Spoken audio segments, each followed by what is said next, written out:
श्री शिवाय नमस्तुभ्यम। सभी दर्शकों को मेरा सादर प्रणाम। दोस्तों, आज हम बात करेंगे उस विशेष दिन की जिसे शास्त्रों में न्याय के देवता कर्म फलदाता शनि महाराज के नाम से जाना जाता है। जी हाँ, हम बात करेंगे शनि अमावस्या और शनि जयंती की। इस साल 2026 में ये शुभ दिन 16 मई शनिवार को पड़ रहा है। यानी कि शनि अमावस्या और शनि जयंती का संयोग बहुत ही दुर्लभ माना जाता है।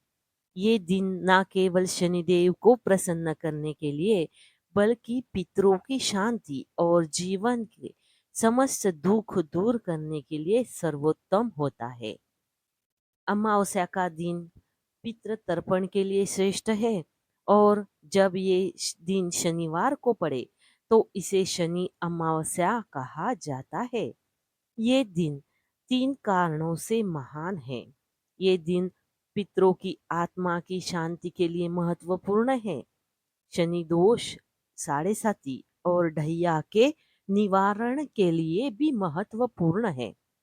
जीवन में रुके कार्य, कष्ट और दरिद्रता को भी इस दिन दूर किया जा सकता है। इस दिन आपको प्रातःकाल ब्रह्म मुहूर्त में स्नान करके स्वच्छ वस्त्र धारण करने हैं। इसके बाद घर में पितरों का स्मरण करना है और जल, तिल, पुष्प से उनका तर्पण करना है। शनिदेव की प्रतिमा या शिला पर सरसों का तेल चढ़ाए। पीपल के वृक्ष के नीचे सरसों के तेल के दीपक जलाए। इस दिन आप 5 स्थानों पर दीपक जला सकते हैं। हनुमान मंदिर, शनि मंदिर, पीपल के वृक्ष के नीचे, शमी के वृक्ष के नीचे या किसी नदी और कुएं के पास भी आप दीपक जला सकते हैं। इसके बाद ओम शनि शनिचराय नमः मंत्र का जाप करें। हनुमान चालीसा या शनि चालीसा का पाठ करें। इस दिन दान और सेवा का भी बहुत महत्व होता है। शनि देव सेवा और दान से प्रसन्न होते हैं। इस दिन काला तिल, उड़द की दाल, सरसों का तेल, लोहा, काले वस्त्र और अनाज का दान करें। इन वस्तुओं को गरीब, मजदूर, ब्राह्मण या जरूरतमंदों को दान करें। साथ ही कुत्तों, कौवों, गाय और पीपल की वृक्ष की सेवा करने का भी विशेष फल मिलता है। अब सुनिए, ऐसे कौन से काम हैं जो इस दिन भूलकर भी नहीं करने चाहिए।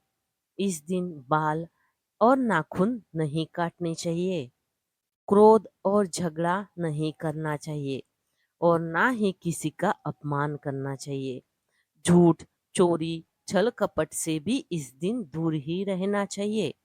मांस, मदिरा और तामसिक भोजन भी बिल्कुल नहीं करना चाहिए। और सबसे जरूरी बात, किसी भी गरीब और असहायों को नहीं ठुकराना चाहिए। उनकी मदद जरूर करनी चाहिए। शनि अमावस्या के दिन तिल का दान करना शुभ माना जाता है। काले तिल का दान, लेकिन इसे इस दिन नहीं खरीदना चाहिए।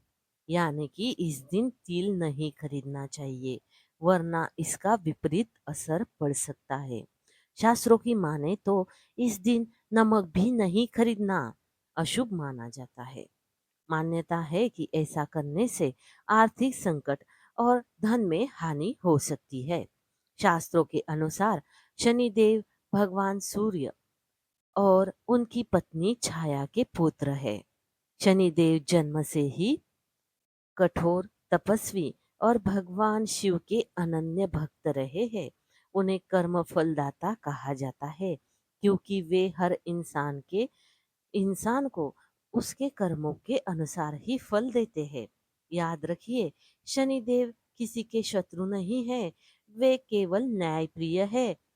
अच्छे कर्म करने वालों पे वे कृपा बरसाते हैं और बुरे कर्म वालों को शिक्षा देते हैं। तो दोस्तों, याद रखिए, शनिदेव दंडदाता नहीं है, बल्कि कृपालु भी है। वे हमें अच्छे कर्म करने की राह दिखाते हैं। यदि हम सत्य, सेवा और संयम का पालन करें, तो भगवान शनि की दृष्टि से कभी भी हमें ठोकर नहीं लगेगी। हम इस शनि अमावस्या पर आए संकल्प लेते हैं, अपनी जीवन में अपने जीवन से बुराइयों को दूर करेंगे, दूसरों की मदद करेंगे। इस जयंती पर आइए सुनते हैं शनिदेव से शनिदेव के जन्म से जुड़ी पौराणिक कथा। बहुत समय पहले की बात है। राजा दक्ष की कन्या संज्ञा का विवाह सूर्यदेव के साथ हुआ था। सूर्यदेव का तेज बहुत ही ज्यादा था, जिसे लेकर संज्ञा हमेशा परेशान रहती थी। वक्त गुजरा और सूर्यदेव और संज्ञा की 3 संतानें हुई, मनु, यमराज और यमुना। लेकिन अभी संज्ञा सूर्यदेव के तेज से घबराती थी। संज्ञा हमेशा सूर्यदेव के तेज को कम करने का उपाय सोचती रहती। सोचते सोचते उन्हें एक दिन एक उपाय सूझा और उन्होंने अपनी हमशक्ल यानी कि उनकी परछाई बनाई, जिसका नाम उन्होंने छाया रखा। छाया के कंधे पर अपने तीनों बच्चों की जिम्मेदारी डालकर संज्ञा जंगल में कठिन तपस्या करने चली गई और वहां उन्होंने एक घोड़ी का रूप लेकर तपस्या शुरू की। और छाया संज्ञा की जगह सूर्य देव के साथ रहने लगी।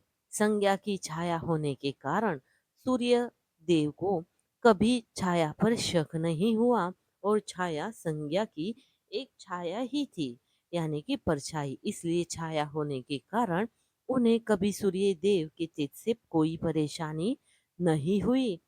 जब संज्ञा घोर तपस्या में लीन थी, तभी सूर्य देव और छाया से 3 बच्चे मनु, शनिदेव और भद्रा का जन्म हुआ। छाया का पुत्र होने के कारण शनिदेव का वर्ण काला हुआ। वही शनिदेव के वर्ण को देखकर भगवान सूर्य ने अपनी छाया पर शक करते हुए कहा कि ये मेरा पुत्र नहीं हो सकता। ये बात सुनते ही शनिदेव के मन में अपने पिता सूर्यदेव के लिए शत्रुता पैदा हुई, जिसके बाद शनिदेव ने भगवान शिव की कठोर तपस्या करना शुरू कर दिया। शनिदेव की कठिन तपस्या के बाद भगवान शिव प्रसन्न हुए और उन्होंने उन्हें वर मांगने को कहा। शनिदेव ने भगवान शिव से कहा, सूर्यदेव ने मेरी माँ का अनादर किया है, जिस वजह से उनकी माता को अपमानित होना पड़ा। उन्होंने सूर्यदेव से ज्यादा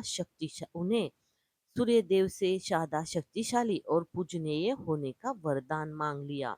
शनिदेव की इस मांग पर भगवान शिव ने उन्हें 9 ग्रहों का स्वामी होने का वरदान दे दिया और उन्हें सबसे श्रेष्ठ स्थान प्राप्त हुआ।